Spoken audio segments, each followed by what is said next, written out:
So മാറുന്ന ട്രെൻഡുകൾക്ക് അനുസരിച്ച് marketing സ്ട്രാറ്റജികളിൽ മാറ്റം വരുത്താൻ ശ്രദ്ധിക്കുക. ഇന്നത്തെ ഫാസ്റ്റ് പേസ്ഡ് ആയിട്ടുള്ള ഡിജിറ്റൽ വേൾഡിൽ മാർക്കറ്റിംഗ് സ്ട്രാറ്റജികളും വേഗത്തിൽ തന്നെ ഇവോൾവ് ആയിക്കൊണ്ടിരിക്കുകയാണ്. നമ്മൾ 2025 കടന്നിരിക്കുകയാണ്. മാർക്കറ്റേഴ്സിന് മികച്ച രീതിയിൽ മുന്നേറണമെങ്കിൽ ഡേറ്റ ഡ്രിവണും കസ്റ്റമർ ഫോക്കസ്ഡും ഹൈ എഫിഷ്യൻസിയും ഒക്കെയുള്ള അഡ്വാൻസ്ഡ് മാർക്കറ്റിംഗ് സ്ട്രാറ്റജീസ് വികസിപ്പിച്ചെടുക്കേണ്ടത് ഈ കാലത്ത് വളരെ അത്യാവശ്യമാണ്. അവയിൽ ചിലത് എന്തൊക്കെയാണെന്നാണ് നമ്മൾ ഇന്ന് നോക്കാൻ വേണ്ടി പോകുന്നത്. ആദ്യം തന്നെ ഓഡിയൻസ് ബിഹേവിയർ എന്താണെന്നുള്ളത് മനസ്സിലാക്കാം. ഈ കാലഘട്ടത്തിൽ നിങ്ങൾക്ക് ഒരിക്കലും ഗസ് വർക്കിനെ ബേസ് ചെയ്ത് ഒരു കാര്യം ചെയ്യാൻ പറ്റില്ല. അതുകൊണ്ട് തന്നെ ഗൂഗിൾ അനലിറ്റിക്സ് പോലുള്ള ടൂളുകളൊക്കെ മുമ്പത്തേക്കാൾ കൂടുതൽ പ്രാധാന്യം അർഹിക്കുന്നു. ഇപ്പോഴുള്ള ഗൂഗിൾ അനലിറ്റിക്സ് ഫോർ കസ്റ്റമർ ബിഹേവിയേഴ്സിനെ കുറിച്ചുള്ള ഇൻഡെപ്ത് ഇൻസൈറ്റുകൾ നമുക്ക് നൽകുന്നുണ്ട്. അങ്ങനെ മാർക്കറ്റേഴ്സിന് റിയൽ ടൈമിൽ ആളുകളുടെ പേജ് വ്യൂസും യൂസർ എൻഗേജ്മെന്റും എല്ലാം ട്രാക്ക് ചെയ്യാനായിട്ട് സാധിക്കും. എങ്ങനെയാണ് ഓഡിയൻസ് നമ്മുടെ കോണ്ടന്റുകളായിട്ട് ഇന്ററാക്ട് ചെയ്യുന്നതെന്നും കൃത്യമായി മനസ്സിലാക്കാനായിട്ട് ഈ ഡേറ്റ നമ്മളെ സഹായിക്കുന്നു. അങ്ങനെ നമുക്ക് കൂടുതൽ പേഴ്സണലൈസ്ഡും ഇമ്പാക്റ്റുമായിട്ടുള്ള മാർക്കറ്റിംഗ് സ്ട്രാറ്റജീസ് വികസിപ്പിച്ചെടുക്കാനായിട്ട് സാധിക്കുന്നു. പേഴ്സണലൈസേഷനെ കുറിച്ച് പറയുമ്പോൾ ഇപ്പോഴത്തെ AI ഡ്രിവൻ മാർക്കറ്റിങ്ങിനെ കുറിച്ച് പറയാതിരിക്കാൻ വയ്യാലോ.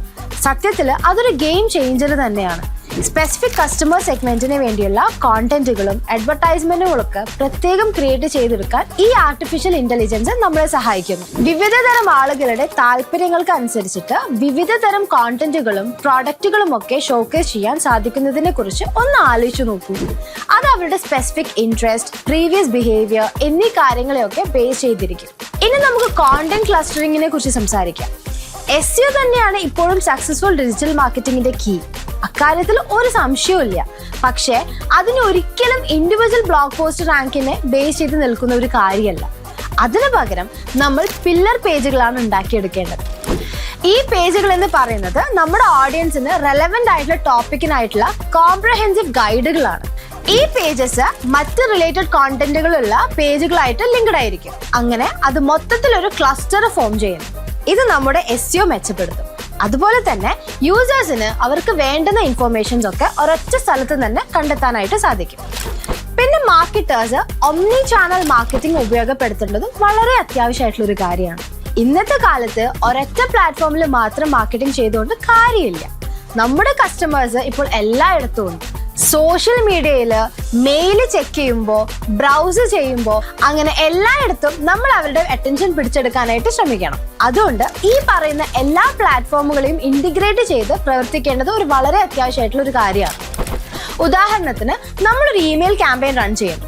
പിന്നെ അതിന്റെ ഫോളോ അപ്പ് ആയിട്ട് കുറച്ച് സോഷ്യൽ മീഡിയ ആഡുകൾ നമ്മൾ റൺ ചെയ്യുന്നു. ഇത് രണ്ടും കൂടി ഒരുമിച്ച് ചേരുമ്പോൾ അത് ആളുകൾക്ക് കൂടുതൽ ട്രസ്റ്റ് വർത്തി ആയിട്ടുള്ള ഒരു യൂണിഫൈഡ് എക്സ്പീരിയൻസ് ആയിരിക്കും സമ്മാനിക്കുന്നത്. അവസാനമായിട്ട് ROI മെഷർ ചെയ്യുന്നതിനെ കുറിച്ചാണ് നമ്മൾ സംസാരിക്കാൻ പോകുന്നത്. ROI അഥവാ റിട്ടേൺ ഓൺ ഇൻവെസ്റ്റ്മെന്റ് മെഷർ ചെയ്യുക എന്നത് വളരെ ക്രൂഷ്യൽ ആയിട്ടുള്ള ഒരു കാര്യമാണ്. ഹബ്സ്പോട്ട് മാർക്കറ്റിംഗ് ഹബ്ബ് പോലുള്ള ടൂളുകൾ ഉപയോഗിച്ചിട്ട് നമുക്ക് ഇപ്പോൾ ഏത് തരത്തിലുള്ള ഇന്ററാക്ഷൻസും കൺവേർഷൻസും ഒക്കെ ട്രാക്ക് ചെയ്യാനായിട്ട് സാധിക്കും. അതിപ്പോൾ ഒരു ഇമെയിൽ മാർക്കറ്റിംഗ് ആയിക്കോട്ടെ, ഒരു സോഷ്യൽ മീഡിയ ആഡ് ആയിക്കോട്ടെ, അല്ലെങ്കിൽ ഒരു പെയ്ഡ് സെർച്ച് ക്യാമ്പയിൻ ആയിക്കോട്ടെ. നമ്മുടെ ബിസിനസ്സിനെ എഫക്റ്റീവായിട്ട് മുന്നോട്ട് നയിക്കുന്ന ഘടകങ്ങൾ ഏതൊക്കെയാണെന്ന് നമുക്ക് കൃത്യമായി മനസ്സിലാക്കാനായിട്ട് ഈ ടൂൾ വഴി സാധിക്കും. അതിനനുസരിച്ചിട്ട് നമുക്ക് നമ്മുടെ സ്ട്രാറ്റജികൾ അഡ്ജസ്റ്റും ചെയ്യാൻ പറ്റും. ആൻഡ് മാക്സിമം റിട്ടേൺ ഓഫ് ഇൻവെസ്റ്റ്മെന്റും ഉറപ്പുവരുത്താനും സാധിക്കും.